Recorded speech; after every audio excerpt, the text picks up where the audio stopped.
Hi there, I'm Linda and this is Huttons Valley Permaculture.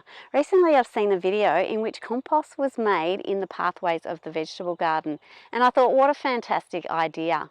In today's video we're going to build a compost in one of our pathways, and then in a year's time I'm going to come back and revisit it. So make sure you hang around to the end of the video and we'll see the results. I'm standing in the middle of two of my original beds that I built before I discovered no dig. And what I did to build these beds was to actually dig out the path and then put it on top of the garden bed. And it really set the garden back. I wouldn't recommend it at all. But what it did leave me with was a fairly deep path that I have been constantly filling up with wood chips. Now wood chips do break down to a nice compost, but it takes some time. Now this pathway here has sunk down again and I really need to do something about topping it up. But instead of filling it up with wood chips this time, I'm going to layer compost ingredients onto the bed, and then as the final layer put the wood chips on top and just sort of see how that goes. The section that has sunk down is kind of underneath all of these zucchini leaves and goes through to there, so it's not the whole pathway. What I'm going to do today is trim some of these leaves and use that as part of my compost layer. So sickle in hand, I'm just going to trim these leaves. The growing point is over here and there's another one over there, so just trimming some of these leaves at the moment shouldn't impact too much. It's getting to the time of year where zucchini will start to slow down anyway. All right, well at least we can see what we're working with now, and I'm just going to leave those right down there. I'm going to stomp on them a bit, and that can be the first layer. Might just do a touch of weeding while we're here. Throw that in as well. And that's pretty quick and easy.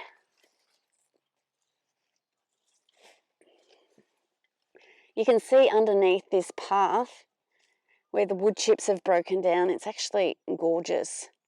That's why I love these wood chip paths so much, because they do provide all this nutrition to the growing plants, and they're also a water sink. But we can accelerate it a little bit, I'm hoping, with this in situ compost build. So I'll just get these weeds in.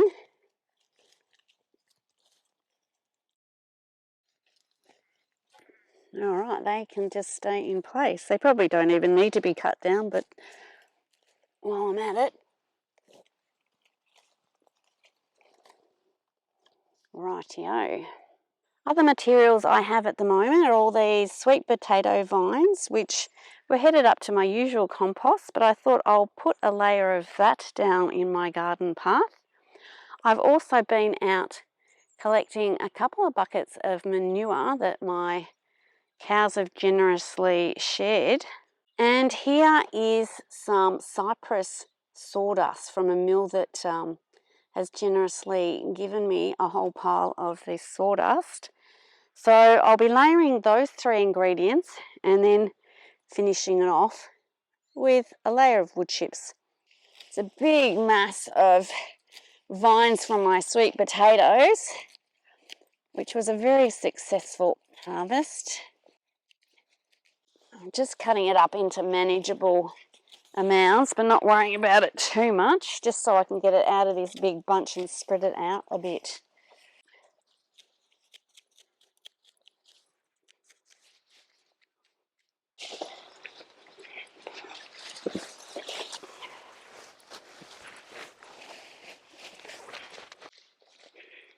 Sorry, corn.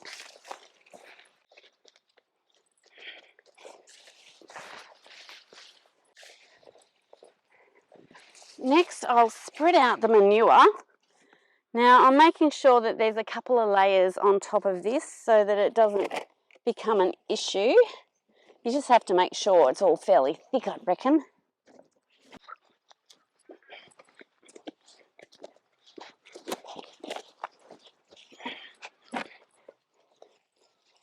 Just making sure all the materials are spread the length of my little section of path.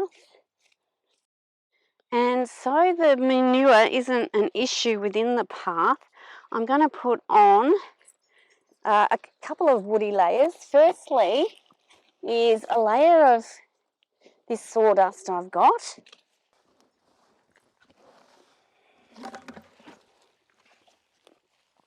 So that all that manure is nicely covered.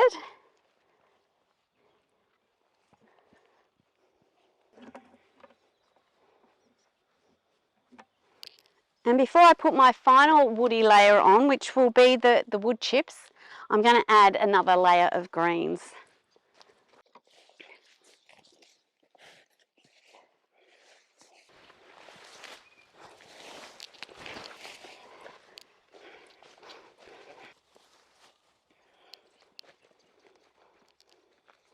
I'm just squashing it down so that I can get the wood chips neatly on top.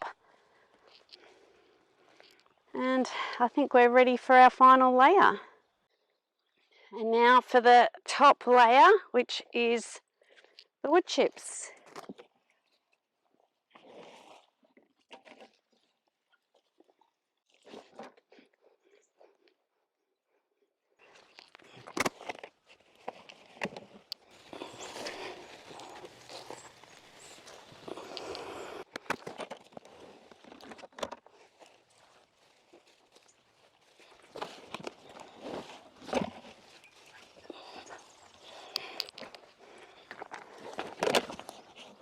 Oops, here we go.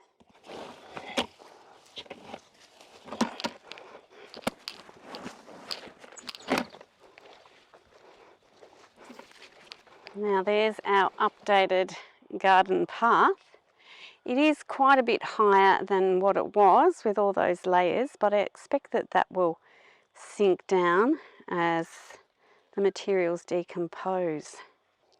Now what I love about this composting idea is that it actually stretches the materials that you might have to pay for. With wood chips, I do have to pay for that to be delivered, but with the other materials like the greens, which are right next to the garden, the sawdust, which I can source locally, and also the manure from out in the paddocks, all of that material is at no cost and it's on site. So it's actually really quick and easy to build these garden beds out of resources you've already got. Now, I was mindful that the greens didn't contain seeds, unwanted seeds, because it's not going to be a hot compost. It's just a cold compost, so the seeds aren't going to be killed in the process. So down the track, if this is a success, you can just, chop down your plants that are past it, put it in the path next to them and just build up a little bit of a compost there. So it's nice and quick and easy, as long as you're not putting in seeds that will go into this area, because then you'd have to be mindful of where you use the compost. So compost path built, now we just have to wait to see how it goes. Well, now it's 9 months later and it's midsummer here, and we're back to check on how the plants around the compost path are growing. The path that we built is just through here, a little hard to see with all the growth at the moment, but on this side was where there was a zucchini plant, and I had some corn growing on this side, so I've got some different plantings happening right now. On the lower side of the garden path, I've got pumpkins growing. There's 2 pumpkins on 2 trellises just here, really taking over the area. And on the other side where the corn was, I've got some mega zucchini. 2 zucchini plants in here. It's a little hard to actually get in there to harvest because the plants are so big. The sunflower that's just there is getting up there as well. This trellis is well and truly being taken over by this Australian butter pumpkin plant. Now in comparison, I've got 2 other zucchinis that I planted at the same time.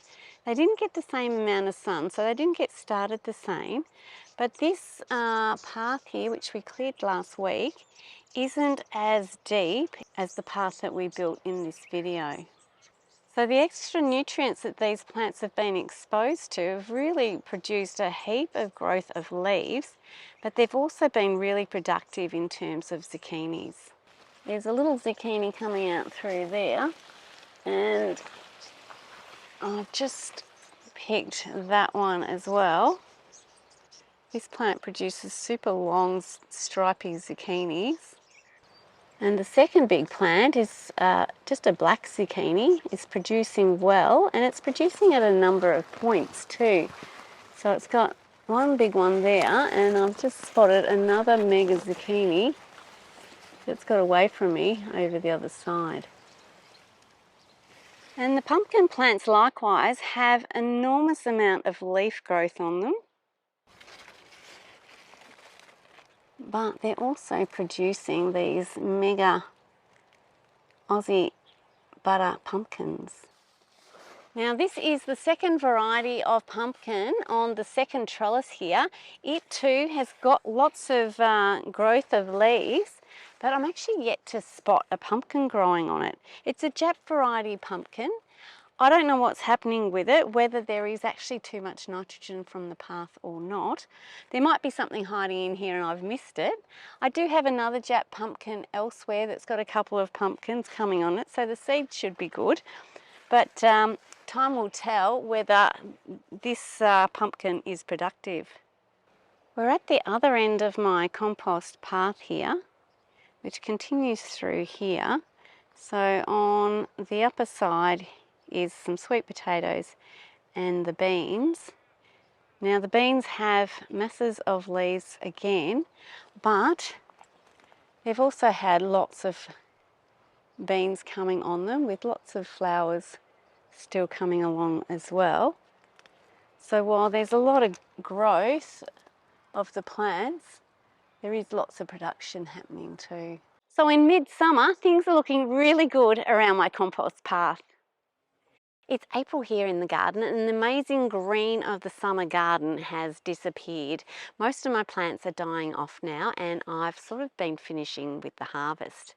I've still yet to harvest my sweet potatoes, and I'll be doing that tomorrow. Now, a star in the garden this year was my Aussie butter pumpkin. I'll leave a link to my harvest video and you can see the size of these pumpkins. But this one trellis held up 5 huge big pumpkins, and the vine trailed off to another area where there was another mega pumpkin. Another couple of plants that did really well coming off this compost path was these 2 zucchini plants. Now they've got massive zucchinis on them now that I left to go to seed, although they will cross with each other, so they mightn't be great seeds to save. But one of these plants actually had 8 really good sized zucchini harvested on the one day, because it had many growing points, and in the height of summer it was just producing masses and masses of fruit.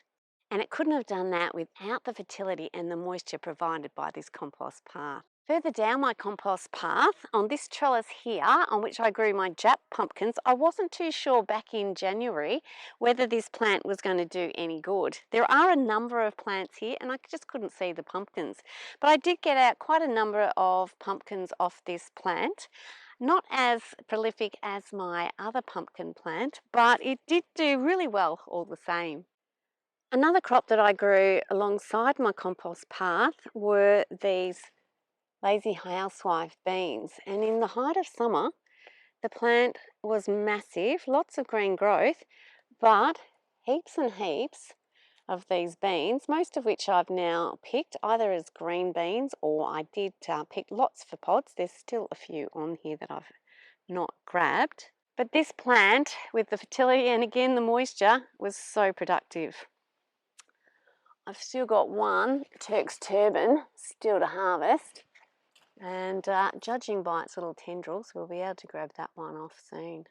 And at the other end of my compost path is another bean trellis on which I grew my scarlet runner bean. Again, I've been a bit slack at getting these beans off, but these are the beautiful scarlet runner beans. that I have made some beautiful chili beans recipes with, and I'll leave a link to that video also. So this has produced masses of these beans, which is a perennial plant, so I'm hoping that will come back again next year. But it's also produced Ukrainian beans, which are down this end, and those plants did fantastically as well. The sunflower that I pointed out earlier in January actually blew over within a couple of days after that video and didn't do any good, even though I didn't pull it out. But there was another little sunflower in the garden, just small little flowers, but enough to bring a bit of sunshine to the garden. The compost path did an amazing job keeping this area of the garden fertilised and well watered during a dry summer. Tomorrow I'm going to be doing my sweet potato harvest, and then we can have a look at the compost path and see what sort of compost it's produced. And then we can say goodbye to all this summer garden and use it as an ingredient for this year's compost path. The sweet potato harvest is all complete, and I'll leave a link to that video. But what that means is that we can now dig out this compost path. I'm going to put the compost on the garden bed where the sweet potatoes were pulled from, and we can assess how well a path like this can make compost in a year. In some sections of the path, especially where there's been some digging, I'll probably just dig this straight out and straight onto the adjacent garden bed. In other areas of the path, where there's still quite a bit of woody material on top, I'll scrape that off first. So I'll just move some of this wood chip to the side so we can get in with the spade and really dig it out well. I've scraped down the path, but I think what we need to do now to make life a little bit easier is just move this. This was a Swiss chard plant that went to seed that I kind of left there for the seeds, but I did find one of my pumpkins using it as a bit of a highway across to my bean vine, and that's where this Turk's turban pumpkin has grown. So we'll be moving that out the way just to make the next step a lot easier. All right, might be easier to get some secateurs, and we'll get this pumpkin down too. Oh, that's another good size pumpkin. Look at that, don't you just love the colour of these pumpkins? I'll just leave all this material here for the moment. When I clear these trellises, it's all going to be going into my new compost path, which will make compost for next year's garden beds. So the moment that we've been waiting for all year has arrived. Let's see how well this path has turned into compost.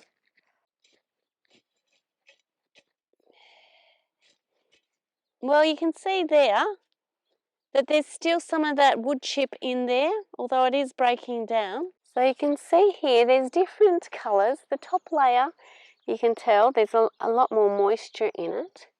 Down lower, you can see the layer that contained the sawdust, the wood sort of shavings, the finer woody material. And you can't see any of the manure. Oh, hang on, we're getting down into the cypress layer. Now under the cypress we had the manure. So that's all kind of decomposed. It's interesting, you can still see quite a lot of that. But that will actually be fine as a mulch onto these gardens. And I think there's plenty of decomposed material that can provide nutrients for the garden bed. So that's quite interesting. So all kind of mixed together. This is all organic material, so it'll be perfect sort of as a compost mulch layer on our garden beds. So let's just dig into another section of the garden. This is the one where the rats have kind of been a bit more active.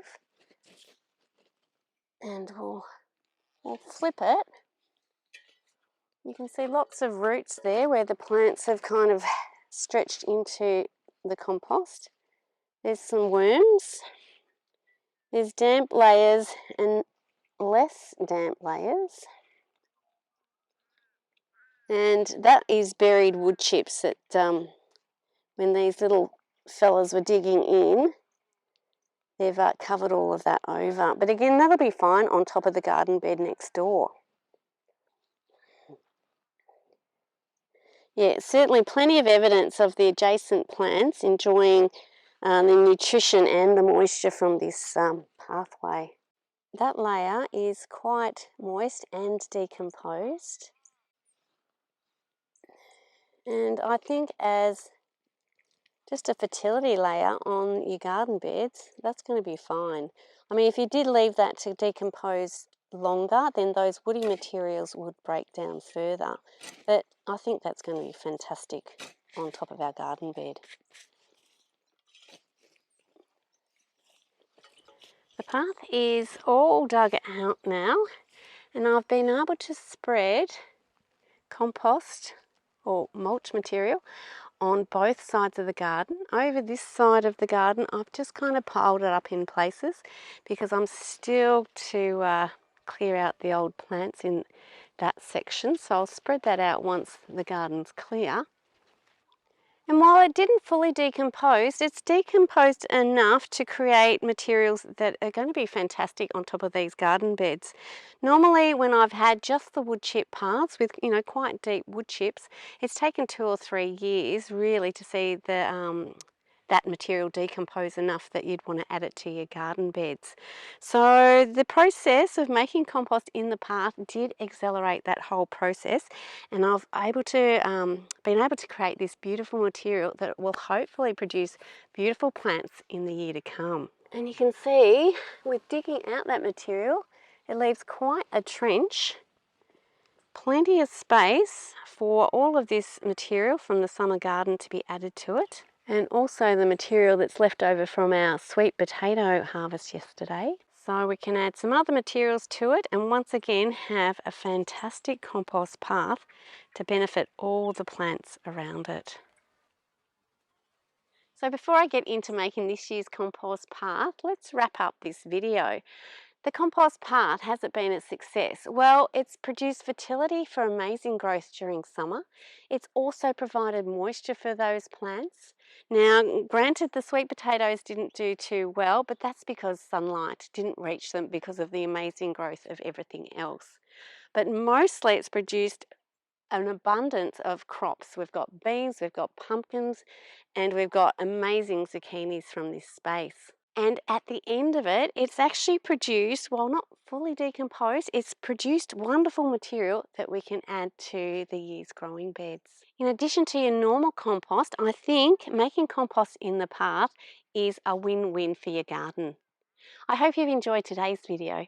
Thanks so much for watching, and bye for now.